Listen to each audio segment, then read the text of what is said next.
من أنتم يا بعض المشايخ، يقول أنتم أكبر جن، هذا الجن يدخل في الآدمي ما بيأذيش، أما ما تمكنوا ضرب خف طفحتوا الآدمي، يقول أنتم أكبر جن. قصة شيخ بيقرأ قرآن في محافظة إب، دخلها عنده واحد بيقرأ عليه، دسع عليه نومه طفحه موته.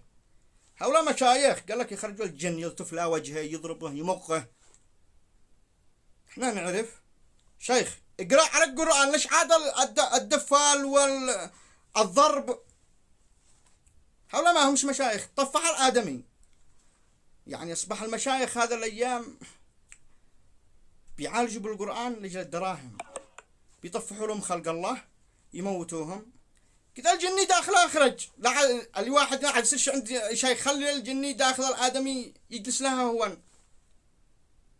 يعني أصبح المشايخ حق هذا الأيام تجارة رابحة فلوس، استغلوا كلام الله وكتاب الله